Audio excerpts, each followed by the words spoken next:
Kembali lagi di Cahaya Thohir dan kini saatnya kita membuka sesi tanya jawab kepada hadirin yang ada di masjid ini. Ada yang mau bertanya silakan. Silakan. Baik, Assalamualaikum Ustadz. Waalaikumsalam. Perkenalkan, nama saya Muhammad Korni. Banyak yang dengki, banyak yang iri, bahkan sekarang ada yang julid. Bahasa yang sekarang julid kepada kita. Pribadi saya, mungkin pertanyaan ini mewakili kita semua. Bagaimana sikap kita yang bijaksana, sikap yang baik menanggapi orang-orang yang dengki, orang-orang yang iri, orang-orang yang julid kepada kita. Mungkin dia lebih umum daripada tadi Ustaz. Baik, terima kasih. Satu, kalau ada orang yang tidak bagus ke kita, padahal kita tidak salah ke dia, satu kita syukur. Kenapa syukur? Bukan kita yang jadi penjahatnya. Ya, kayak kita kecopetan, kita harus syukur, bukan kita yang jadi copetnya. Oh iya, kalau Allah nggak nolong kita bisa jadi penjahat ini. Dua, kalau ada orang yang berkata bersikap tidak baik ke kita adalah ladang ilmu.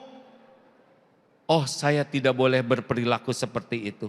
Allah takdirkan saya dihina orang, saya difitnah orang agar saya tidak melakukan perbuatan yang sama. Itu takdir kita diperlakukan tidak baik itu izin Allah tuh hadirin. Kalau ada yang sebel ke kita, ngefitnah, ngedengki, itu terjadi dengan izin Allah juga. Tiga, ladang evaluasi diri.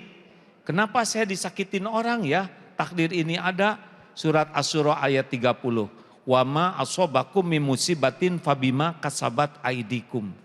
Musibah apapun yang menimpa dirimu diundang oleh tanganmu sendiri.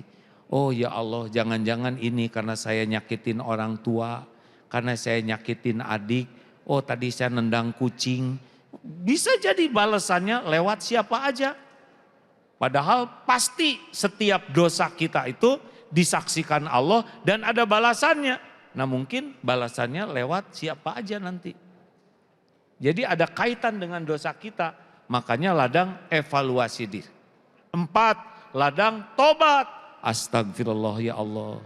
Ini pernah ada seorang suami marah ke istrinya.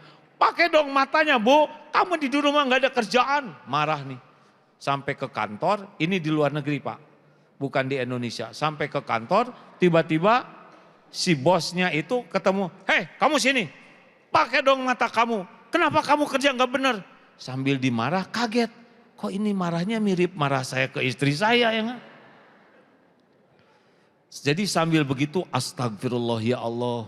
Engkau takdirkan saya dimaki-maki begini perasaannya. Betapa sakitnya ya istri. Jadi selama si bos marah tuh dia tuh astagfirullah, astagfirullah.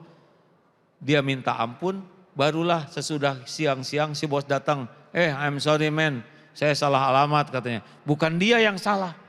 Tapi dia dimarah, tapi dia berhasil menggunakan sakitnya itu sebagai bahan tobat. 5, ladang riyadoh. Latihan sabar. Mike Tyson itu kalau nggak ada sparring partnernya susah jagoan. Kita perlu orang-orang yang menyakiti kita. Bukan pengen ya. Tapi orang yang itu melatih kita. Tidak ada orang terlatih tanpa dilatih. Benar? Nah orang-orang yang nyakitin kita itu adalah orang-orang yang bisa membuat kita berkualitas. Ya tenang, itu acara Allah ngangkat derajat adalah dengan kita disakitin orang lain. Kalau kitanya baik, naik derajatnya. Oke, terima kasih, luar biasa. Berikutnya silakan.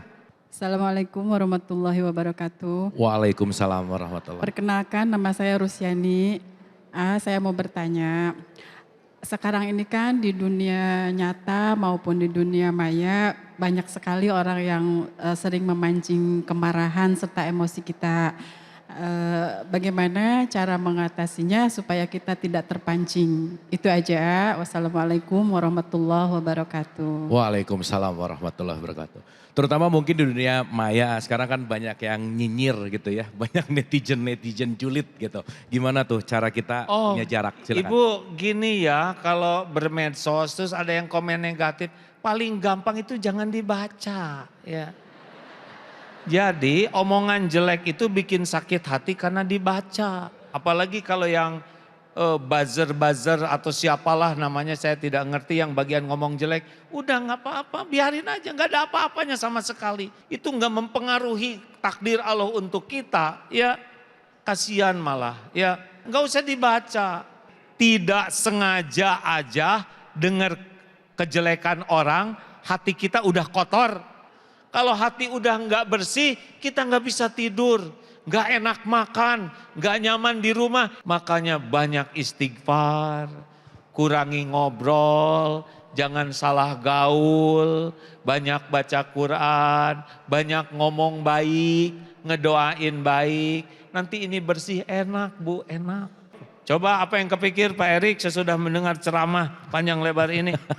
Ya alhamdulillah apa yang ajarkan selama ini kan itu menjadi bagian juga bagaimana saya mengembangkan diri. Tadi bilang mengenai BUMN kenapa akhlak itu bagian dari ajaran. Nah ini insya Allah saya yakin yang sampaikan tadi bagaimana kalau bangsa kita mau maju harus didahului oleh manusianya. Karakter manusianya untuk baik. Tidak mungkin ya kita maju tetapi kita melupakan juga budaya kita. Ya, ini yang saya rasa kenapa dengan segala kerendahan hati kami juga di Masjid At-Thohir ini sering mengadakan hal seperti ini. Ya, tidak lain hanya menjadi bagian bagaimana kita memperbaiki karakter bangsa kita, masyarakat sekitarnya. Dan masjid ini pun dibangun selain memang untuk almarhum bapak saya Haji Muhammad Thohir. Tetapi yang terpenting juga lingkungan ini menjadi lingkungan yang lebih baik. Dan itulah yang kita harapkan sama keluarga gitu. Terima kasih. Masya Allah, Alhamdulillah, Alhamdulillah. Terima kasih Pak Erik, mudah-mudahan Allah yang maha menyaksikan, mengatur apa saja yang terbaik lah. Yang membuat hidup kita yang sekali-kalinya ini bermanfaat sebanyak-banyaknya. Amin. Terima kasih, luar biasa, banyak ilmu sekali di perjumpaan kita hari ini. Terutama tentang bagaimana kita menata hati kita, bagaimana jangan mengotori hati kita, bagaimana kita selalu berusaha membersihkan hati kita, menyucikan hati kita. Sebelum kita tutup, mari kita doa bersama kepada Agim, dipersilakan untuk memimpin doa. Allahumma salli wa sallim wa barik ala Muhammadin wa ala alihi wa ashabihi ajma'in. Ya Allah, berkahi majelis ini ya Rabb.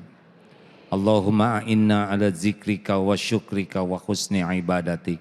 Ya Allah, tolonglah agar kami menjadi hamba yang selalu ingat padamu, senantiasa bersyukur padamu, dan menjadikan semua kesibukan kami menjadi ibadah kami kepadamu. Ya Allah, jadikan umur yang tersisa ini penuh barokah. Karuniakan kepada kami qalbun salim ya Allah. Nikmatnya ibadah, jadikan kami menjadi hamba-Mu yang penuh maslahat bagi umat, bagi negeri ini, bagi sebanyak-banyaknya makhluk-Mu. Ya Allah, lindungilah kami dari segala penyakit hati. Karuniakan kepada kami istiqomah. Jadikan akhir hayat kami semua husnul khotimah. Rabbana atina fid dunya hasanah wa fil akhirati hasanah wa qina azabannar. Amin ya rabbal alamin. Alhamdulillah. Terima kasih. Subhanakallahumma wa bihamdika asyhadu alla ilaha illa anta astagfiruka wa atubu ilaik. Assalamualaikum warahmatullahi wabarakatuh.